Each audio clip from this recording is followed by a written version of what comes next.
From dusty road to music control.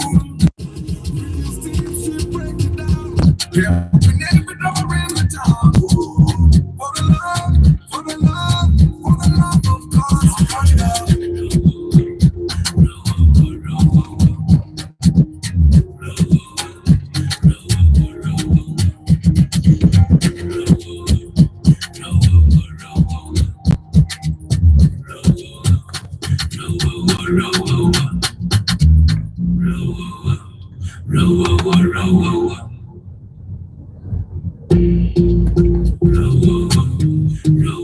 We talk the truth, not just a brand for car lovers across the land.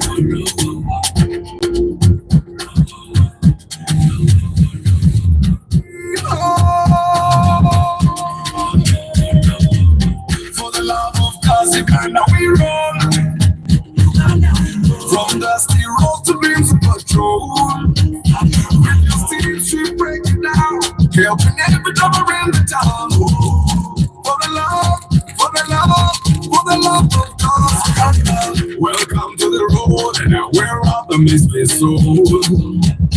For the love of God, Uganda.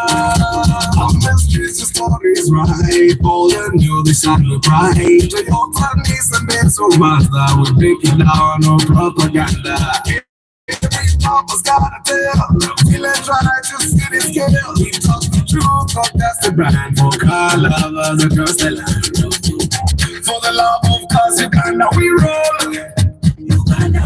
From dusty road to beams of patrol. Steam she break it down, helping every drummer in the town. For the love of cars. Pre-purchase checks, we lead the way. Track your car, no games to play. Restore the bus, drive into tomorrow. We bring the love, not just the horsepower.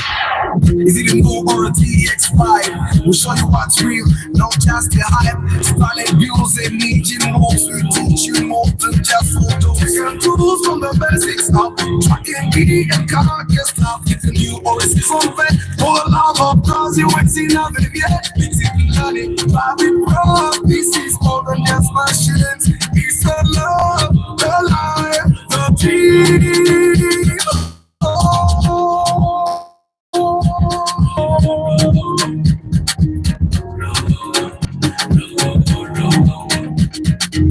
For the love of cars, Uganda we roll. From dusty road to beams of patrol. With your steam, she break it down. Helping every drummer in the town. For the love of cars, Uganda.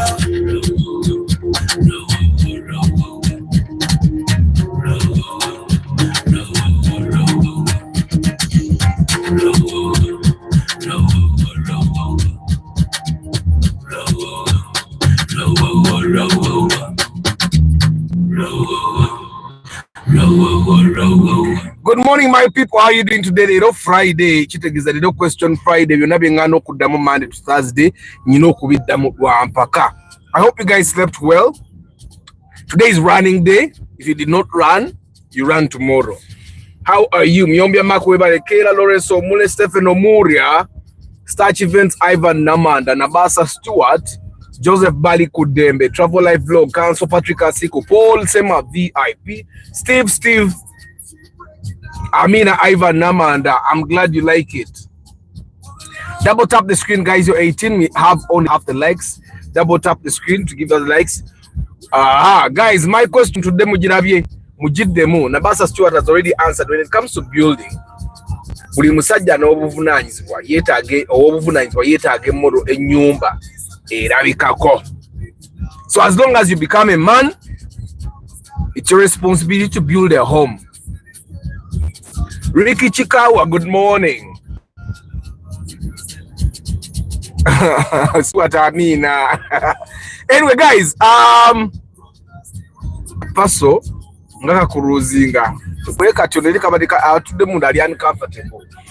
Guys, today's question Friday, and me, I've asked you a question because I've seen the debate. A lot of people have debate now. A lot of you, of the guys that have been motivating you on TikTok, most of you guys are on TikTok, yeah? You have seen our man Kakande going at it with Lugomvu, and then I think there's this other guy, Dennis Duke, and people are listening to everyone, but they don't listen to themselves. That's why I'm asking you guys, who should be building a house? Is it someone that is 50 years old? Is it someone that is 45 years old? Yeah? Or should even someone that is 20 can build a home? Ani alibadakirizibwa okuzimba ennyumba. Ani, because it seems people are making some rules. There are things that I've gotten out of these people's conversations, and I think we have been talking about this for a very long time. I want us to discuss. Discussion again, Amaso. Our man Kakande is saying that a person should not be building a home until they are 45. Send as of now, the investing until when you're like 45, na cash flow aweze. Lugomvu agamba, zimbe nyumba. Bonomaro zimbe nyumba oliokokola ebirala. So who do you think is right? Ani go tuba tugoberera ani mutuufu. Tulindeko tuweze emyaka 4 of course nze nazimba. And I don't regret it. Kati ekyebuuzibwa ani yalizimbye n'alirinzeeko nenzima mpezeze emyaka 4 because now I'm 36. I'm going to make 36 next January. I'm going to make 36 next January. The debate has now come to us here. Yes. Who should be building a house? Building a house is better after creating other streams of income. Good morning, brother Arthur and all Calavas. Good morning, Julia Sengoba. Who should be building a house? How do you know that you qualify to build a house? People no longer use manual cars in driving schools. Munange, no. People use automatic cars. Good morning, Lakemoze. Ani alizimye nyumba. Who qualifies to build a home? Kati orubofirwa mu nyumba ya landlord. Anti kastova ne cash flow. Abaye. Stuart abuziza. Mukati bofira mu nyumba ya landlord. Kastova ne cash flow. I have a mentor that used to tell me, Arthur, toba musajja nga toyina uwo. Then there's a grandfather of mine, abamuganda wa jjajja wange omukyala. So I ideally be calling him grandfather, but he's not a grandfather. But he says, I used to tell him ngeze wange, chapangisa, and he would ask me ogenze uwewa. Ngeze wange waka togamba ngeze wange, gamba ngeze mu nyumba ya landlord. So anyway, guys, who qualifies to build a house? Is it someone that is 45 years? Should we assume, guys,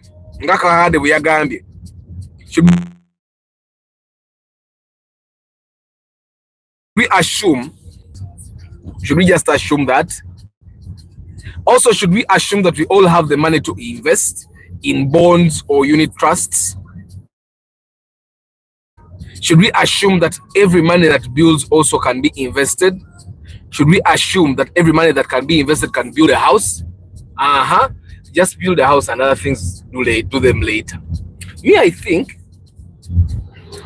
it's always important to do things by listening to yourself than making decisions and regretting it later.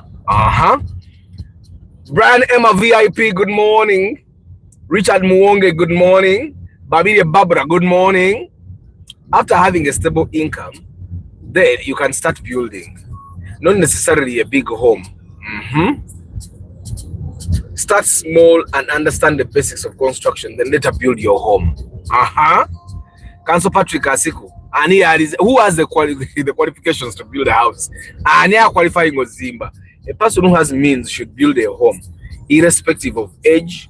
It's very shaming to get problems in denial.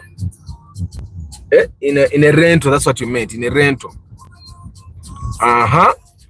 So age has nothing to do with building a home or a house. To get a house becomes a home when people start living there. You can sleep in a car but can't drive a house. I know, but they're not concentrating on Let's try to concentrate on the house. My question is about the house. It's a debate that is going on, and I believe everyone is going at it wrong. Let me give you an example why I think everyone is going at it wrong. One person, Kakande, helps people buy bonds. He helps people buy bonds and invest in bonds and invest in unit trust and stuff like that. So he helps people that have cash invest their cash. Building a house threatens his business. Lugomvu, on the other hand, sells land. So any attempt to invest your money anywhere else other than land threatens his livelihood. So we cannot know whether it's whether they are doing this in good faith, other than them getting more business. Ekitusobola kukimanya bo benyini be bamanyi kubanga bonna whichever direction you go okitegeera, it's a possibility that ojja genda uwe. If you want to buy land and you trust Lugomvu, then you're going to go to Lugomvu to buy land. If you want to buy bonds right now, which person do you know that can help you buy bonds? Definitely him. So I just want us to make sure that we understand this. Majority of the time when someone is telling you do this, afuna one or another ojja kwesangiro in agenda way. So I want us to first understand that. Then webu mu byonna byonna kikyentegera kikyenfunamu okitegeera. Ati that's why I'm asking you guys, who qualifies to build a house? Steve Agambe Kakande Motufu. It's just that his argument doesn't resonate with the societal perceptions here in Uganda. We don't build because of financial planning. We build because of what? We build because we want to build. Good morning, Isaac. Sabweya. Who qualifies to build a house? Soko tubulire. Kubagoba baddemu. It does not matter what age you build a house. I think building a house saves on expenditure, and in the long run you can invest in a business. Okay, I actually don't think that saves on expenditure. Me, I find that a house like any investment is a long-term investment. A house, okay, me, I would like to say a nyumba yange sijibanja. Mulabanga we mangamba mamoroka sijibanja ne nyumba yange sijibanja. Me, I don't. My first house in Kasanga, where I stayed for, I had planned to stay there for 6 years to recoup my investment. That's 6, 8. I stayed there for 5 and they gave me back my money, the one I used to construct the house.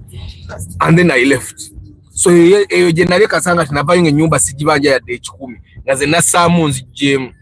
I don't know if you guys get what I'm saying. So me, I find that the house is a long-term investment. Nga investments in that was vera. Tosobola kulaba benefits za nyumba mu myaka 3 4 5 okujja kongera ogitunze. But the benefits of a house come in the long run. None of those two guys is genuine. They are all business gimmicks. But then, now that we have established bonabali mu business, who qualifies to build a house? How much money do you have to build a house? That's one thing. Good morning, Chris Fitness. To them, Chris. To them, who qualifies to build a house? Whenever you have funds, build a house. For me, I tried the cash flow issues. My businesses and I lost a lot of money, and exactly, that's also another angle. But Kakanda is telling you that you invest in bonds, you won't lose money. It has some truth to it. Government is defaulting. They pay you. They may not pay you alive, but they'll pay your children. Someone was asking, Uganda. The next government will pay because of Obanja Bank of Uganda. Kagama Eno Kochitegede. The original gospel church, build a beginner's house no matter where it is, first as soon as you are able. A house gives you a settled mind, then start creating wealth. It's a shaming by 45 years when you do not have a house. I think in our society here, ekirabika bulala omusajja ngo ina emyaka 45. Ba myaka 45 babo oba musajja nno mukulu. Oba musajja mukulu. Oba musajja mukulu ku myaka 45. Everyone is expecting that ku myaka ejo you have made some money for investment, but you have also made some money for building your kids a house. Ose kirabika bubi kale. Kirabika bubi. Kirabika bubi. Kale because of society. I don't want to say kirabika bubi because kirabika bubi, but we have been conditioned like that. Okitegeera.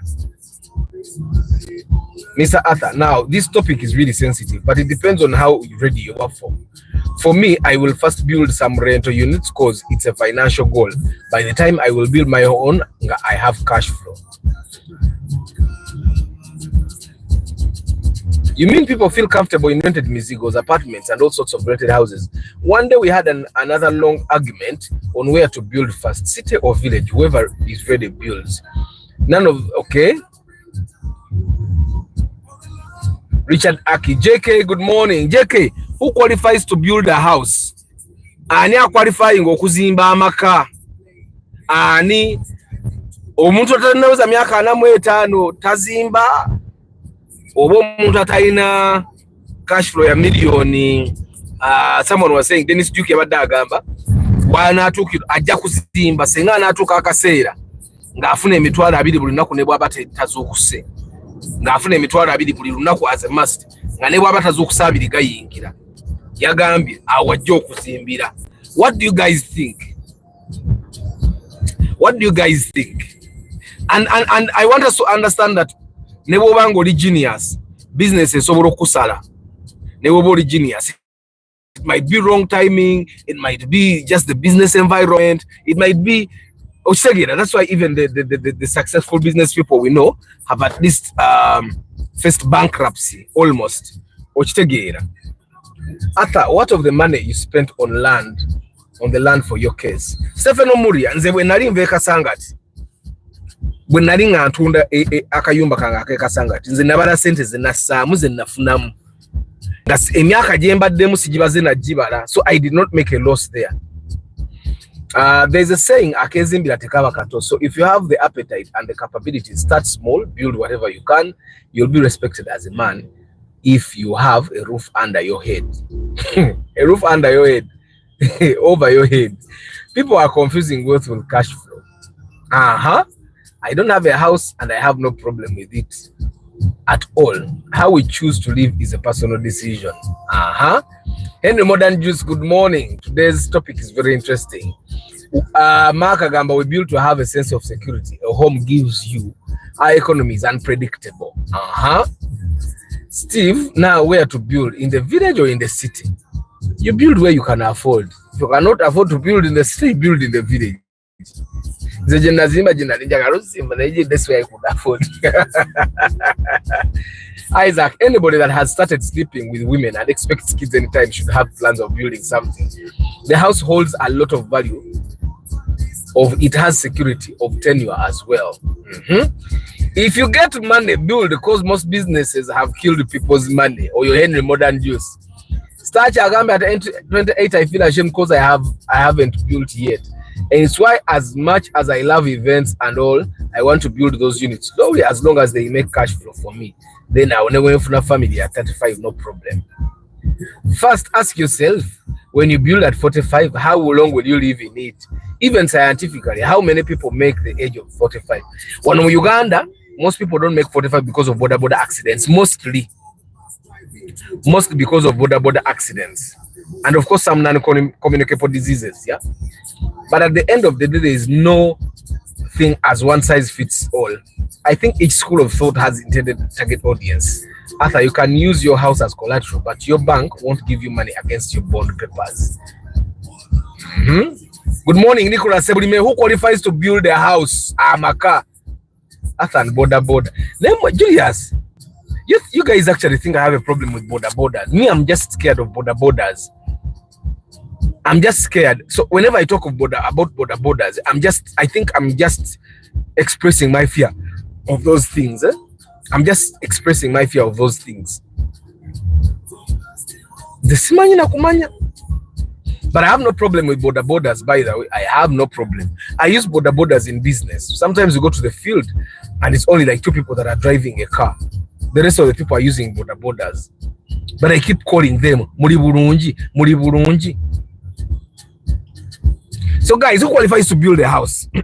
and guys, we should not actually think that there is a one size fits all. I tell you, everyone does what they do well because that's what they feel they should be doing. So my question for you guys, that's okay to tamble one. For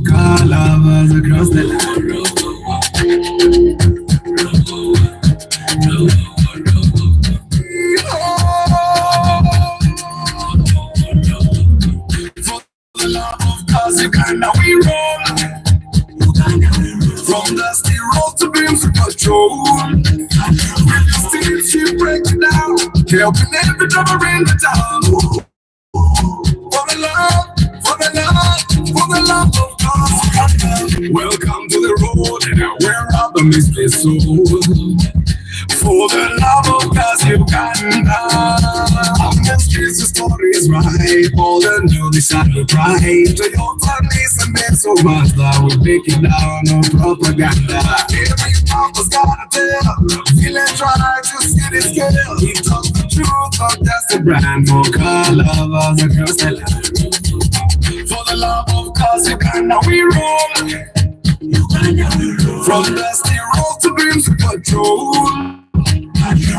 Steam she break it down, helping every driver in the town. For the love of cause. Pre-purchase checks, we lead the way. Track your car, no games to play. Restore the past, drive into tomorrow. We bring the love, no just the horsepower.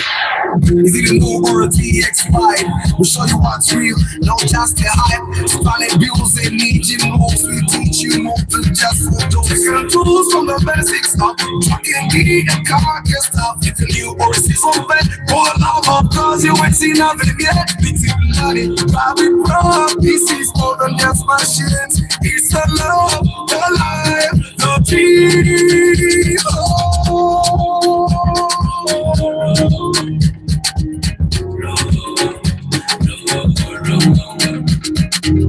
For the love of cause Uganda we roll. From dusty road to beams of patrol. With the steam she break it down, helping every driver in the town. For the love of cause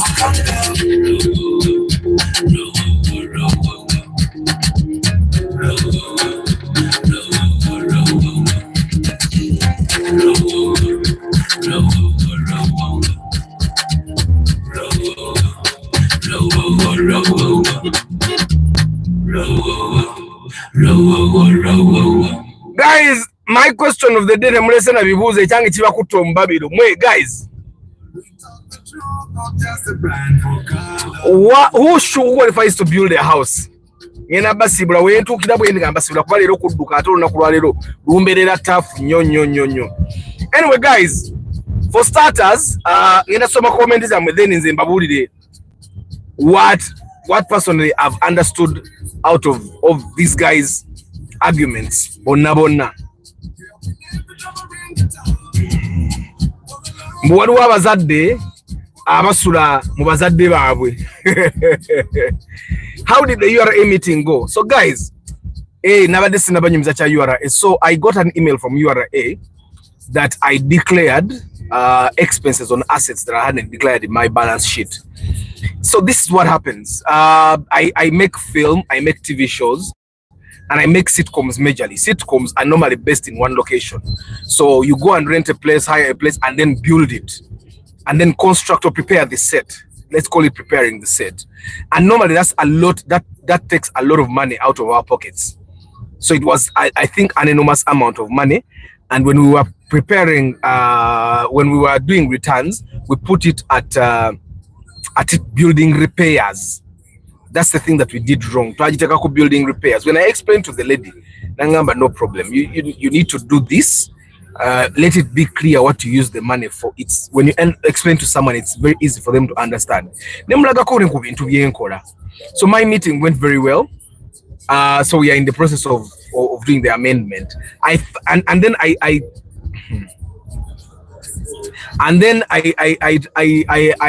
because I had a very good experience, we had a conversation, and I happened to mention the issue of the airport, and she said, you know what happened? URA, the current management, but did abantu abali ku kisawe Entebbe bonna ne babagoba bonna ne baleeta abapya, kati buli muntu ali ku bunkenke. N'agamba the fact is omusajja yaleeta ebintu ebyobusuubuzi, yali asuubudde, kati n'ayagala akube bukubi kerere, naye era yasasula. Kati ebintu ebimu tebabyogera okitegeera, naye mbwe era yasasula ebintu yali aleese bingi. So I did not go there, but me, I personally had a good experience there. I learned that sometimes you will be penalized based on how you put those things in there. Kat fabadi mu film, there is no said way to put those things there in the. So I just have to educate myself in terms of that document that we used to file our returns. I think that's where the problem came. Yeah, but the meeting was okay. I spent an hour there trying to make things work. But then I came out, and then I had to make things work with my accountant as well. So I think I'm okay for now. Yeah, so guys, tucha ayogera kwa ani alina okuzimba ennyumba. Ani, if compounding in bonds, and it makes all the sense to me. I am compounding. Oh, it may not be another man's cup of tea. Okay, Jeka Gambie, mu bonds bikola. Goyinza okuba nga tekikolera naye nga kyo kikola. So guys, we are talking about who should build a house. Who qualifies to build a house? Nga bwengendo basibula. Who qualifies to build a house? Ameka. Wentandika no kubuna obudde bumala bulungi nziruke. Nze nazimba 2-bedroom house when I was in my 6th vacation. I could not sleep in my dad's house anymore. But to find a man and a wife sleeping in his dad's house, well, okay, that's I find that's poor upbringing. That's poor upbringing. Ricky Chikawa ndoza nkuzemu. So guys, we are talking about who qualifies to build a house. Ngagwemba sibula ngene nziruke. Onasaze wajja avuge one way. Ngamugumu.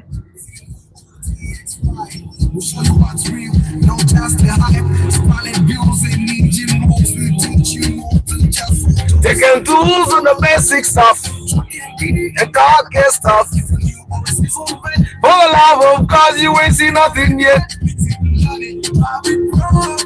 More than just a shit. It's a love.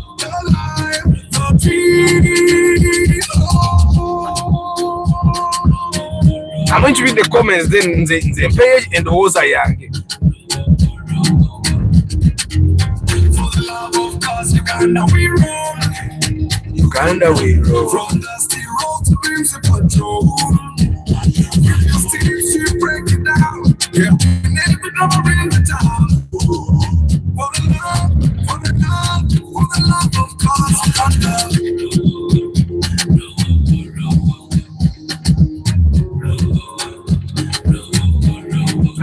Bodo kiraba nkubi indicator kuberi nesibadde kinguddimu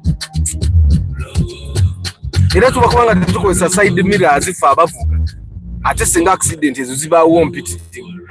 But I started indicating like over like 500 meters away niwe boda abadde atunuulidde bikaze eri side zeeri.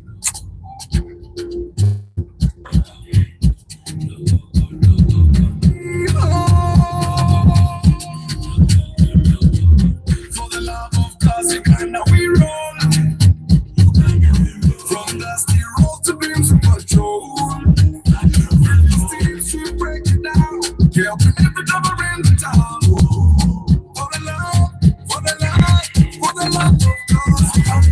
Welcome to the road where rubber meets the soul. For the love of God's Uganda, this is the story's right. All the new decide to cry. To your families, a bit so much that would make it down on propaganda. Every proper start to tell. Village try to see the scale. We talk the truth, but that's the brand for color. The girls that for the love of God's Uganda, we roll. From dusty road to beams of control. All right, guys. But hey, guys, when you buy a Ugandan used car, check the wiring and electrical thoroughly before you go 200 plus. I have so far spent 500 on wiring issues alone. Sorry about that, Nico. 30th this month for the Love of Cars convention. After hip hop, Will Smith with hip hop tumugezako Isaac. Na ye ebitala bye Kampala tebikola. Ebimubira tebikola. After Oldfield 18 million, is it worth it, guys? If you have 18 million and above, and you don't fear getting a small loan, abantu bomuboni nakusoma banje omwaka mulamba bo ine million 18 tewali nsonga lwaki ogule moroka emaze kukuba emyaka 8 the field enkadde emaze kukuba emyaka egisukka 8.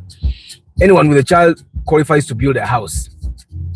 After I want to come and we buy a car, but of Mark 2 Grand and Corolla na mukadde tugule chi.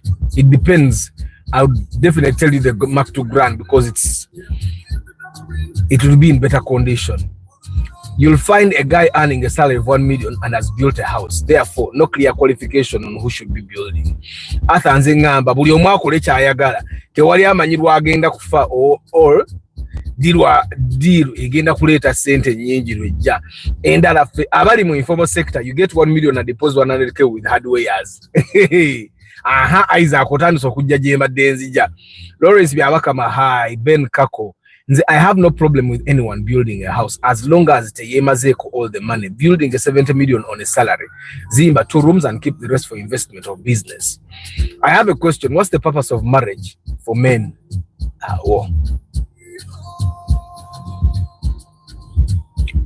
I think companionship. I think most of the reason why people get married or marry is for companionship. Anyone making 1 million a month qualifies to build a house. Between Field and Rumion, all 2010, what's your advice? Selection of the two. For any, I don't like the Rumion. I also don't like the Fielder. So I think now it goes, they're the same car. And then most Fielders will come with one NZ. So kati awalonda. The Fielder will give you better fuel consumption. The Rumion has no advantages to me. Good morning, Arthur. Sometimes building a house is not about any financial strategy, age, or level. You build because you have to build. Like me, I built because my mom said a house. Because my mom said a house, I had to. Just like that. Good morning, Mr. Jimukana. Amina. Any person who is capable can do. So Kastavanga, you will see it useful. I built my mom a house, and the amount of money it has taken, if invested in bonds, would now have given me interest of 60 million annually. So nze sigenda kuzimba kati. Jay Sekaja, if I had Alex Kakandi's treasury bond information 15 years ago, I wouldn't have built to suffer daily jam. Instead, use interest to rent closer to work and build later towards retirement. Okay? And those saying they are not building, they have stable income.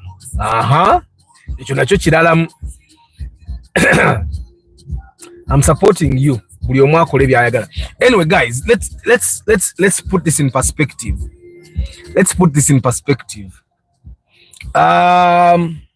In Uganda, people don't build because they have the money.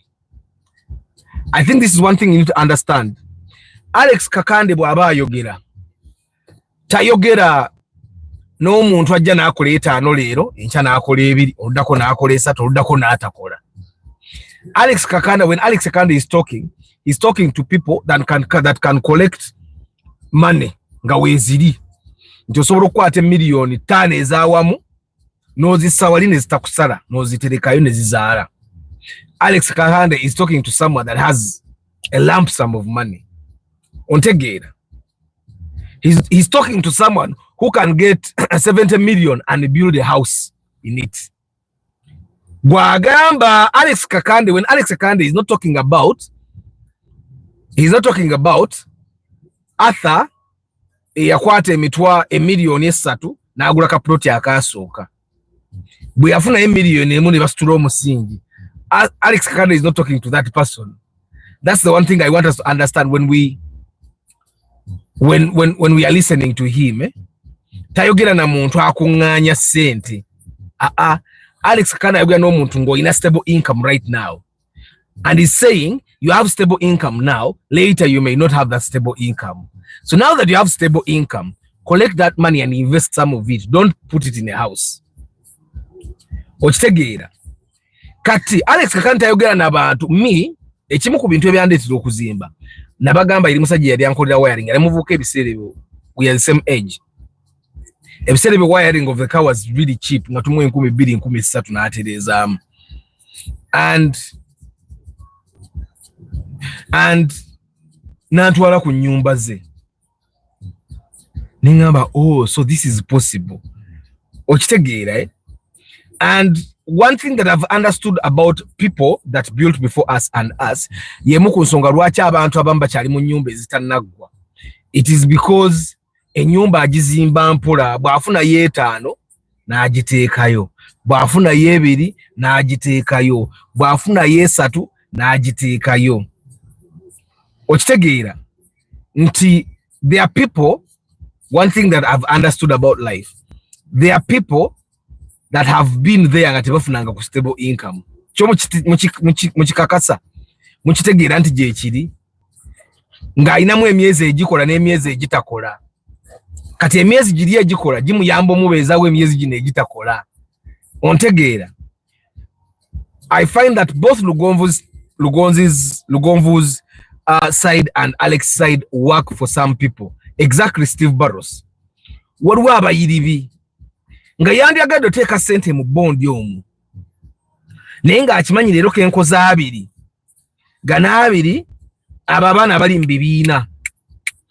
Anyina abaana benkola nabo ku office wano ng'alina ebibiina nga 4 nga buli kibiina kiteekamu $1,000 buli lunaku. Okitegeera, that's their version of government bonds. Biri so sophisticated ayinza obutabitegeera kati ate era nebyo bigenda twala enaaje egya buli lunaku. Byagala akunganye sente ezaawamu akwate million bwe ziba 2 azitwaleyo. Wabula ekye yeemanyiiko kiri kimu. I've seen people that bought cars ng'agiguze kwejja kagamba atakangule mmoroka sijja gigula ebizibu bingi. So nga they may not be able to collect the 2 million to take there. Okitegeera, eh? So I find that omuntu oyo afuna enena n'agissaayo, myangu nnyo bw'agissaayo n'azeggyako.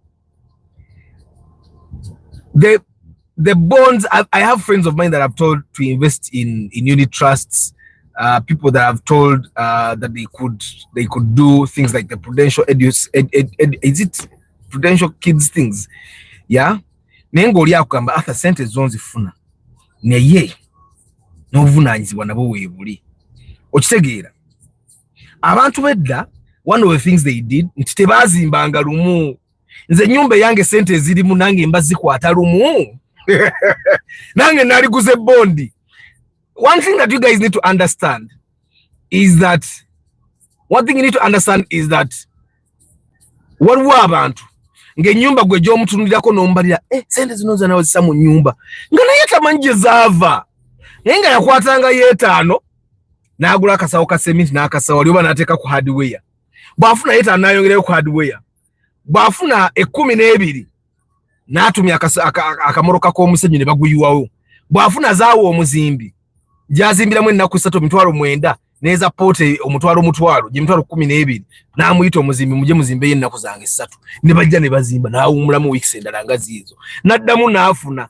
Kati abantu bwe batyo ekibaleetera okuzimba kwe kuba nti bw'atakikola kati ayinza obutakikola, ayinza obutafuna budde buzimba. It's something that I think someone has to echo to people. Nti gwe bw'onooyagala olinda okukola stable income, okaddiwa amaanyi gakendeera, ojja tuuka ne bondi ozitunde. Olaba nga batugamba that etako jadigulo tukoddi tunangatiri akuwamu sente. Even the bonds, it's just that we are not in those circles. But I know there are people that are selling at abatukanga batunda bond zabwe. Ninga teri amuwa sente mangwa onade wabawazi muwamula isi. It happens. I find that in every sector where people put their money, there are always people that lose money. It's just that they are not going to come out and tell us. So I find that there are things for people that have stable income. I'll give you an example. Another example. There are people that think that simply because someone has put up a building of 100 million or they had 100 million. I know people that have been getting loans of 10 million. Abana terujimayonga ali munana na afuna top up na top up like that. Ngobo buloni bwakozesa bwakafuna nabako wateke waleta sente then nazimbako kyazimbye bwakafuna. So it's important for us to understand that it doesn't like everything doesn't work out for all of us. Kati gwenga goino okwemanya wawoli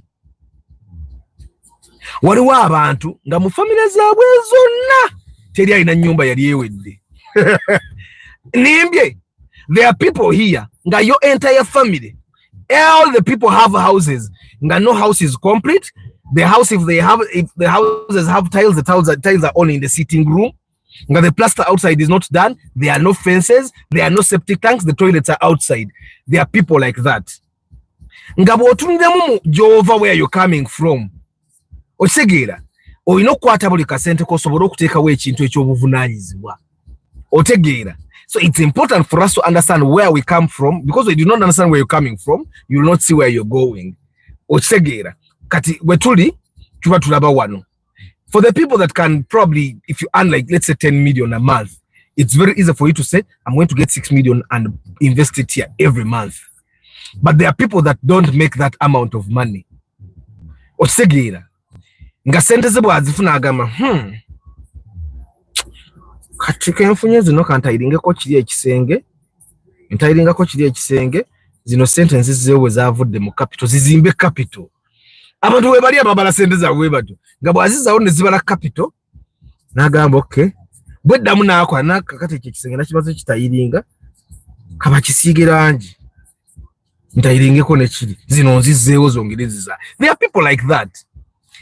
But also there are people that make a lot of money. I know people that make a lot of money and nga sente zeza nga simu yiribi nga ina contract ya myaka 5 mweje myaka 5 buli mwezi agenda bafuna milioni 15 plus benefits. Waliwo abantu bamanyinga tagula mafuta ga mmoroka okitegeera kati ngeyo nabyo nabikola naye nga sente zeze nyinyi bwazifuna tazikwata zonna zikozesa okitegeera. Let's see some of your comments nga wemba sibula. Some content is not for all of us. Kakande waba ba corrupt professional ezo mu office ekololo n'enaggulu. Feba aba informal sector, let's find other avenues. By the way, mu Uganda wano omuntu akwata milioni 10 n'aziteeka mu bonds omulundi gumu wano e Kampala wano. Either business ye nene nnyonnyo ba mubbi nnyo. Ivan Amada, how sure are you when the stable income will come after being evicted from the current? Exactly. That's a question that we need to ask ourselves. But omuntu wakugamba nti tozimba paka ngofunye stable source of stable income. Omanyi nti stable income egenda kujja digobo wetu n'olira oti. We used to talk with Mama Aban, and Mama Aban wanted 5 kids. And you know how women can be very hopeful. Ngagamba abana batano tubasobola. You see your progress. Nemuga yes progress injiraba. But nemubalira how much you need to raise a child. Nemugamba netugattamu buli mwana nambalira milioni zali mmeka 10 oba 5 every child okumutusa ku university ngomweredde musomero eri alaisi mitwalo 8 nemuga kakati butwa tulina abaana abatano twetage milioni nga 5 okitegeera let's look at our income right now. Bwozigabanyagabanyamu, we can make all that money netuzimbako netukolera retirement netukola ki. She saw that later on. I think omuntu addamu ne yeerowooza n'alaba nga byogera bituufu okitegeera. Kati gwe bwe wetunuulira wooli olina emyaka ameka? Nze am 35. I'm 35. So by 45 nja kuba nfunye stable income. Igamba kakati kankwate milioni 10 ziteke mu nyumba wali ate bisere bizija baza bisatu. Kankwate milioni 3 ziteke mu nyumba wali. I don't know if you guys get what I'm saying. Kubaka kande kyakugamba is that wait until you're 45. When you're 45 sobola kukwata milioni 2 ziteke mu nyumba.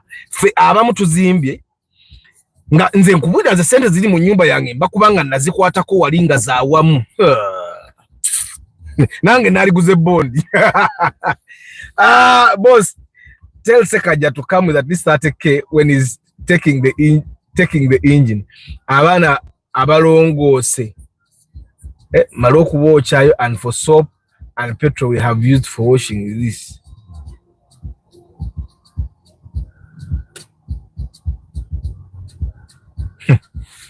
Onate kokuba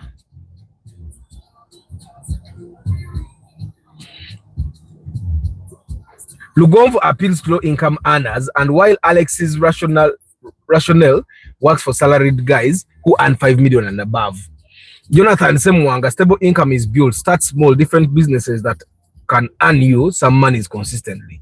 So I want to start building my house. Mr. Komita Yuji Agamba, but I'm still confused to choose between a locally recommended builder and a building company. Don't use a company, find an engineer. Find a good engineer. I have someone I can recommend, and I'm really happy with what he does. Arthur, nze nkugamba, buy land, nebibanja, tojja kwejjusa. Use some money mulimeyo, ne family yo kasoli n'amatooke. Ogalete kavule ku weekend, James Sente, va mu bond. I love seeing money, not papers.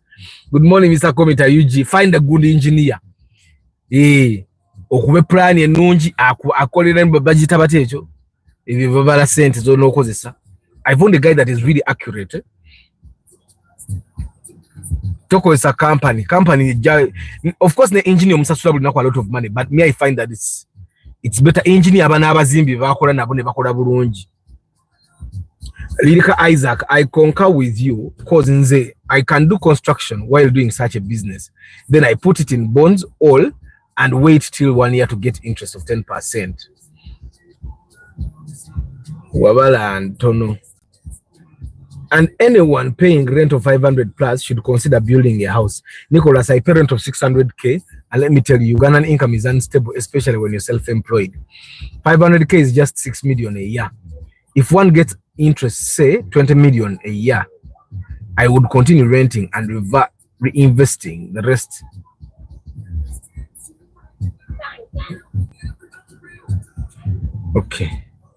Okay, 500k is just 6 million a year. So, JK, let me just ask a question. For you to make 20 million a year, how much do you need to invest in bonds? JK, just JK agenda tubulia. For you to get 20 million interest from bonds, how much do you need to invest in bonds?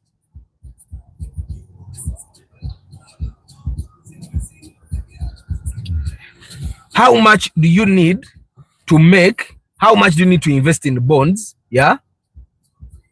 To make 20 million, you need about 150 million.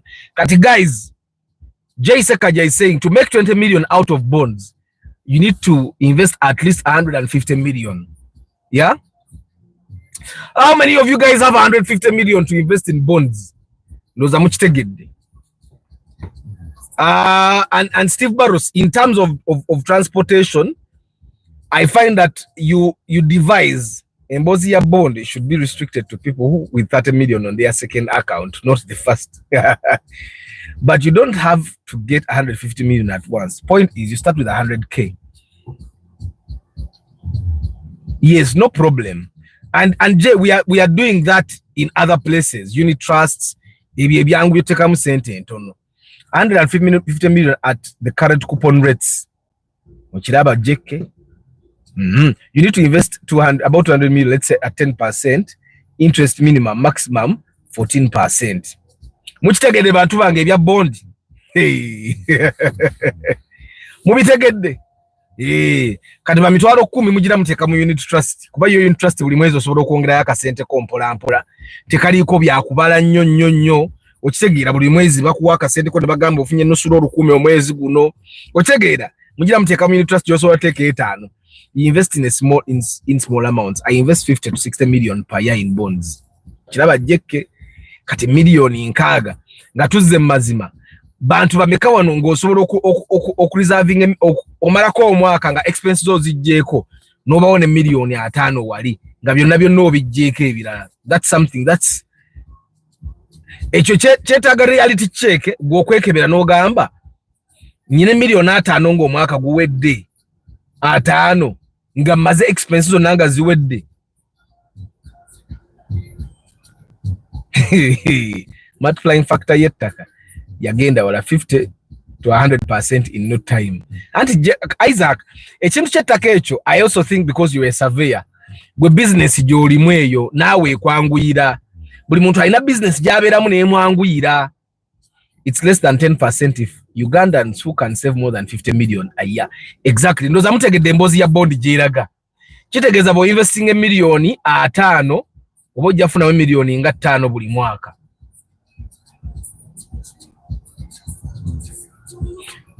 Mutegedde baganda bange nze kamba sibule ngene eziruke neyongera okufuna amaanyi aganakola okuinvestinga mu bond.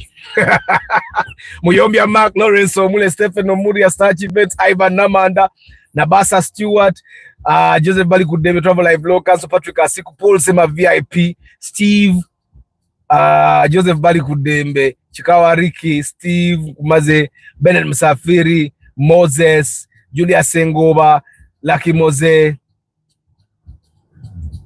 Emmanuel Kabale Brian Emma VIP Richard Muwongwe Babi Babra Lucky Moze nkubuzako Andrew Ochuo Isaac Luirika Savea Rubura Chris Fitness Katamba Isaac Katende Richard Aki JK Sibamazeyo Henry Modern Juice Nicholas Sebulime Julius Sengoba Nakumaze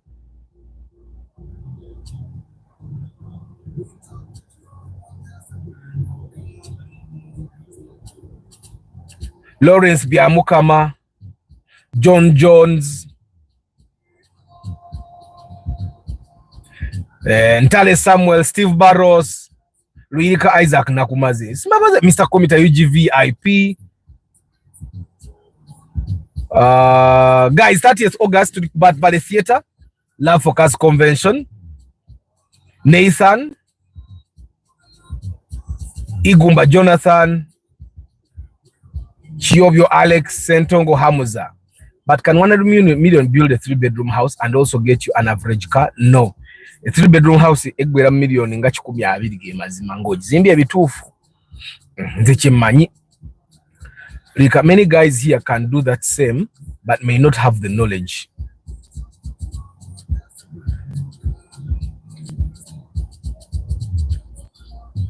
Ku 10% Ugandan wano tulina JK yekka.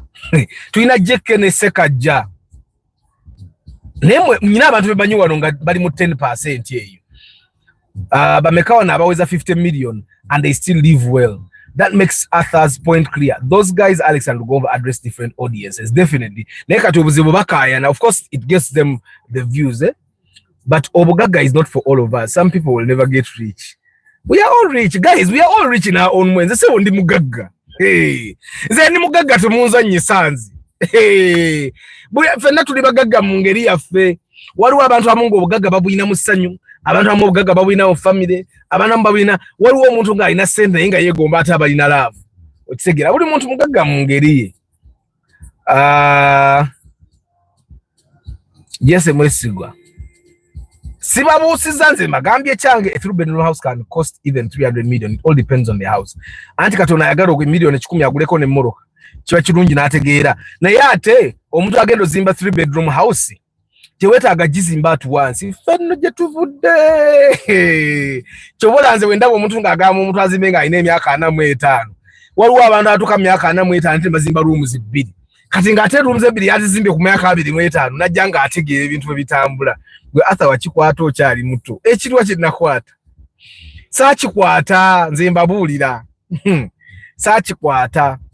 But nze ndi determined nze determine mwe bagayi nzo okubeera matuga determination nze nyina baneiba bange nabalabe bayingira ennyumba I think 2 months ago bazze Kampala bazze Kampala gabitabuse kati nze ndi determine ze ngamba nti ngenda kukola kino ekitu I find a way kati sivuga hybrid gwe nalivuga full tank mvuga half tank ngenda gikola amanda nga we nalimvuga full tank mvuga okota tanka kati ngo ngamba mbumbeera wala nga mafuta ngasaze kati atenza amafuta ge nalinga mvuga full tank nyina abantu bemanyi nga bagavuga nga ate bapangisa nga ate babera kumpi. For some people they know that poor people can't build a house. Exactly. Abavu basobola okuzimba. Omwavu asobola okuzimba mpula ekitufu kyo Arthur wakikwata era bagambe nti yakikwata wa Isaac. Twala eri. Nze sikikwatanga naye mwe kyemba mmanya nze gyenvudde. I appreciate every small thing I get. Ulito aliyo twogera ne Sekatawa wano. Ne mugale Sekatawa. Twali tuzeekawo ne tulowooza nti Arthur ndivuga ku mmotoka ya bondi. Naga ne wabula Arthur. Do you know how story y'okuvuga emmotoka ya bondi mugimanyi? Ffe kirowoozanga ko nze sitankawo ne neteeka nti kangende mu bondi. Sigamba nko ngende vuga emmotoka empya. N'ennyumba y'ebisenge ebisatu. Chakula bukuzi bwekireka kati kanzi 3 bedroom ekisenge kimu tukisula na mwe ekiryawo kati nze bwendaba omuntu anyoma omuntu azimbi olwa kamemu kenalaba mbusimanya abantu abamu they dream to get a 3 bedroom house, a car and a family. Ebyo bintu mbirabanga ebyokuzanya nesi byakuzanya. Arthur, please talk about the previous consumption. Is it legit? It's not as good as they tell you, but it's okay. Especially before you service the batteries, because I have to service my batteries in Jemwa Mafunte Kemwa Madam. It gives me about 18 kilometers per liter. Nga ate kati wano wendi parking nze ndi moroke tokota. Osegira. Kati ngamba desi tokosa nali bade mu kilometer nga 2 mwemu awe watu. All I know is that building shouldn't be done on pressure. That one started with 2 rooms, but now it's a house. Yogirwako ku kyalo. Had he waited, singa twakuida muzi. Guys, olumu okulinda okwo. Yeke kaguje zeda bagamba. What is a good car to use for business like Uber? Leave Uber alone. Naye guys, lero tulina ekimeza kusawe mu yennyini. Tulina ekimeza kusawe mu yennyini temusubwaye. So as a youth, what should I do first? Na akatuuka tell me bro. Alex, ogenda kuddayo olabe broadcast yo namugana. Kasa video egenda ku uploadinga. Kamba sibule ngene nziruke. Kale omuntu yatuse ono sanga za kabera 2 kitundu mbali nyumiriwe embozi. Mwe bagayi kababude ekintu kimu. Mu hybrid mu hybrid bagamba Honda amanda gayo ga mawanga zanti bwe fa suspension emuruke soolo kulema. That's the problem. What about eating a loan to build? It depends where you are. Boboli salary ana nga basobolo zikuwa. Loan za salary ana azitesita kubamba nnyo. Fe abayiribi sende za loan yezo. Which car do you have such that I can save for that? Sinze kati mvuga Prius. Ata Prius tujite coupe. Anti eine bina. Isigara erigundi ebira sedan. Isigara sedan. Hello, you are right. Building is a marathon, not a sprint. Nze. Olumuntu nule nyumba yange wengi tusane ngamba. Mukama abawo mukisa. Asiyo kuchimeza guys. Temusuwa chimeza kigenda bela live. Sawe muye nyini. Then echa. Broadcast jaba ya lweggulo broadcast Saturday manyo okunsobako banangi bagayi mu nsasire ne Saturday naye manyo okunsobako olumbako ne inspection olumbako ne shoot. Alex, want to build how are you going to recover the loan interest? Salary loans are not good. Are you sure kungu pious? Me have seen people that have benefited from salary loans. That's a discussion for another day. That's it. People have benefited from salary loans. Obuzibu abantu bajja sente za kola bintu bira ne bazikoze sebi na mukama abawo mukisa. I'll see you tomorrow. I'll see you ku Kimeza.